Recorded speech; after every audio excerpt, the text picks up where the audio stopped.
안녕하세요. 정치를 품격 있게 풀어드리는 정치클래스TV의 심상만입니다. 오늘은 중국이 세계 최초 6G 위성 발사 성공을 했다는 뉴스와 미국이 진짜 중국을 견제하는 이유는 따로 있다는 이야기를 해보고 한국이 6G 개발 소식에 중국 반응을 살펴보겠습니다. 지금 현재 세계는 미중 무역전쟁 때문에 고래싸움에 새우등 터지는 격으로 이 두 나라의 싸움이 세계의 경제를 위축시키고 경제 문제가 정치 문제로까지 발전되고 있는 상황입니다. 우리가 이 두 나라를 G2라고 부르는 이유는 경제와 군사적으로 대항할 수 있는 나라가 없기 때문에 G2라고 부르고 있고, 몇 년 전까지만 해도 세계에서 미국을 넘볼 나라는 없을 정도로 2차 세계대전 이후로 미국은 세계 1강을 유지해오고 있습니다. 일본이 한국전쟁과 베트남전쟁의 특수를 이용해서 경제강국으로 부상하고 한때 도쿄의 10분의 1을 팔면 미국을 살 수 있다라는 우스갯소리까지 나올 정도로 미국의 경제를 넘어설 수 있는 문턱까지 갔다가 미국의 일본 반도체 산업의 무거운 관세 공격으로 일본은 버블 경제의 늪에 빠졌다가 아직도 헤어나오지 못하고 있는 실정입니다. 소위 대한민국의 구구 세력이라 불리우는 사람들의 생각은 딱 미국이 중국을 공격하는 멘트 그대로를 받아들여서 아직도 세계는 이념의 경쟁사회라고 말하며 거기에 북한이란 양념을 곁들여 지금이 공산주의 진영과 민주주의 진영의 체제 경쟁 싸움으로 보고 있는 시각이 안타깝기만 합니다. 공산주의는 이미 1980년대 후반 소비에트 연맹이라 불렸던 구소련이 붕괴되면서 민주주의 체제의 승리로 끝났으며, 북한을 제외한 모든 공산진영 나라들은 시장경제 체제를 받아들이고 그것으로 나라의 경제를 운영하고 있는 실정입니다. 중국의 과거를 보면 막대하게 넓은 대륙과 많은 인구와 또 각기 다른 소수민족이 존재하기 때문에 진시황이 중국을 통일한 후에도 몇 번에 걸쳐 나라가 여러 갈래로 나뉘어지고 이름을 바뀌어가며 지금의 중국을 이루고 있죠. 그런데 한번 단순하게 생각해보면 모든 공산국들은 민주주의가 더 우위에 있다는 것을 알고 있습니다. 그렇기 때문에 경제체제도 받아들일 수밖에 없었습니다. 그러나 그들은 여러 언어도 다르고 문화도 다른 소수민족의 분열을 막기 위해서는 강력한 통치체제를 가지고 있어야 한다고 생각하고, 그 통치체제는 공산주의일 뿐이라고 생각하는 것입니다. 옛 구소련이 공산주의를 포기하고 연맹을 깨트리고 각자 독립을 했죠. 자, 지금 제가 중국의 역사를 이야기하자는 것이 아니라 이런 사실을 미국도 알고 있다는 것입니다. 미국은 중국의 공산주의에 대항하기 위함이 아니라 중국이 미국을 경제적으로 넘어서는 것을 두려워하고 있는 것이죠. 그 전조현상은 여러 곳에서 나타나고 있습니다. 미래산업의 먹거리라고 불리우는 차세대 통신 5G, 6G를 중국이 선도하는 것에 극도의 긴장을 하고 있고, 여러 우주항공산업에서도 중국이 미국을 앞서는 것을 경계하고 있는 것이죠.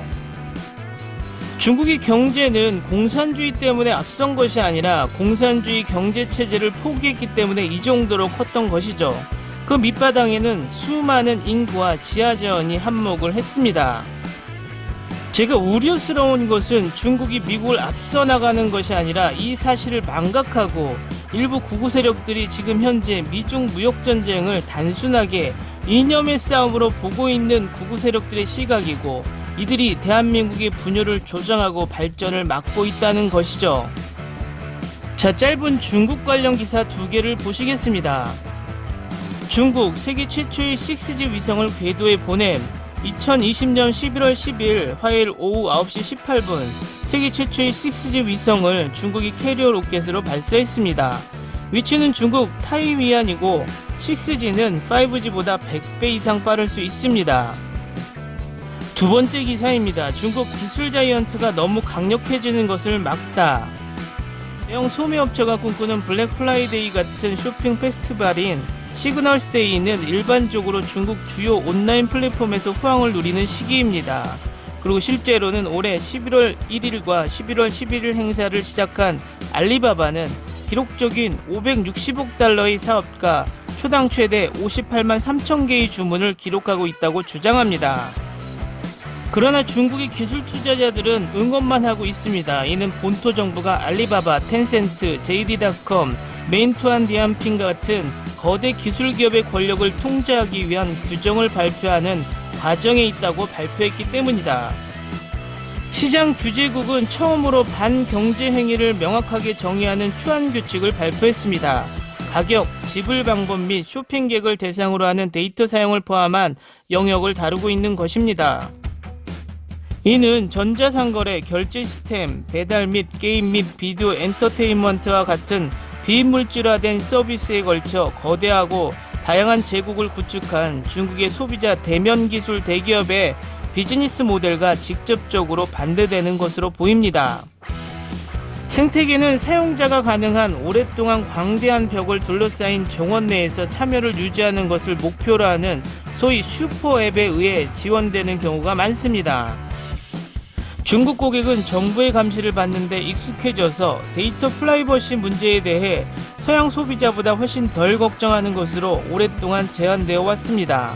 각 주요 플랫폼을 통해 제공되는 편리함과 서비스의 범위는 일상적인 중국 사회가 많은 서구 국가들보다 기술적으로 더 발전할 수 있게 했습니다. 또한 중국의 기술 기업이 북미와 유럽의 동등한 기업보다 중국 경제에서 훨씬 더 많은 부분을 차지할 수 있게 되었습니다. 그것은 중국 정부의 더 큰 걱정일 수 있습니다. 그들은 이미 검열과 같은 문제에 대해 중앙정부와 크게 협력을 하고 있지만 중국의 기술 기업은 이제 너무 크고 다재다능하여 공산주의 주도위에 중국 사회에서 또 다른 권력과 조직을 대표할 잠재력을 가지고 있습니다. 두 기사를 보시면 중국은 이미 미래 먹거리 산업의 선두를 유지하기 위해서 부단히 뛰어가고 있는 모습이고, 그 안에서 가장 큰 걱정거리는 중국의 알리바바나 텐센트 같은 기업이 글로벌 기업이 되어서 중국 정부의 손에서 벗어나는 것을 극도로 경계하는 모습입니다. 저희 개인적인 생각이지만 중국의 이 고민은 머지않아서 현실화될 것이고 중국 체제 자체를 흔들어버리는 사태까지 갈 수 있습니다. 인간은 자유를 한번 맛보게 되면 그 자유의지를 꺾을 수 있는 것은 없기 때문이죠. 다음은 한국 6G 개발 소식의 중국 반응입니다. 우리 쪽에는 이미 대규모로 5G 라인을 깔기 시작했음. 난 5G가 설계 시 속도를 유지하려면 얼마나 많은 벌집 구조의 연결망을 구축해야 되는지 알고 있거든. 하나의 연결점은 유효 제어 범위가 100m인데 다들 한번 생각해봐라. 5G를 전국에 다 깔려면 얼마나 많이 필요한지, 건설 비용은 얼마나 들고, 이건 5G만 계산한 건데 6G 설계에는 5G 5배가 필요함. 현재 기술 패키지 산업으로는 6G에 상용화는 7년이 걸릴 것으로 예상되고 중국은 4년 내에 5G 보편화를 시켜서 전 세계 최초의 5G 보급대국이 될 것임. 다들 자부심을 가져도 된다. 너희들한테만 몰래 알려줄게. 내가 몰래 천지 통신망을 개발했음. 투자 필요해요. 내가 가진 1000조 도저히 어디다 투자해야 할지 모르겠는데. 쉿, 조심조심. 한국인들은 모르게 해야 함. 안 그랬다간 한국인들이 1001지를 만들 거임. 잘 알지도 못하는 사람들이 엄청 많다. 예전에 뉴스 보니까 화웨이 5G 발표에 전에 삼성이 벌써 5G를 발표했더라고. 어쩔 땐 한국 생방송이나 영상 같은 거 보려면 5G 폰이 있어야 볼 수 있다고 뜬다. 중국 화웨이 5G가 나왔을 때 내 생각엔 뭔가 좀 이상하더라고. 애플은 꿈쩍도 안 하고 있었잖아. 애플 기술이 대단한데 말이야. 나중에 보니까 저쪽은 벌써 6G 연구하고 있고, 그리고 어느 나라를 무시하려는 건 아닌데 막 띄워주면서 비교질하는 거 정말 할 말이 없다. 그냥 순수하게 있는 얘기만 하는 거고 국적이랑은 상관없습니다. 개인적 생각으론 문화, 과학은 전 인류의 것입니다. 밥은 한 입 한 입 먹어야 하는 거다. 5G는 화웨이가 앞서가고 있으니까 6G에 뭔가 기대해 보려고 하는 거임. 연구와 상용화는 완전히 다르다.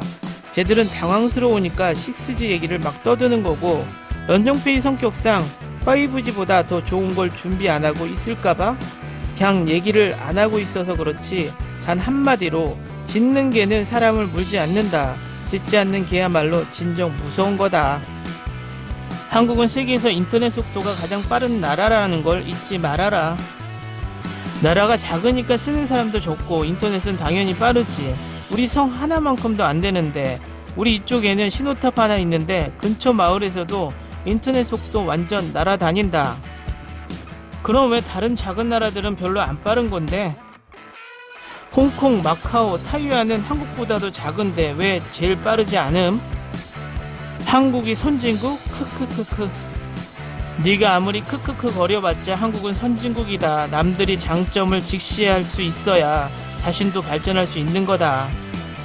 선진국에 한국이 들어있는데 내가 봤을 때 한국은 전자제품이 중국보다 강한 거 말고 뭐가 강한지 모르겠음. 자동차, 엔터테인먼트, 축구, 교육, 의료, 민생. 한국 총 수입을 중국 총 인구수로 나눠봐라. 그래도 선진국 평균 수입이 되냐?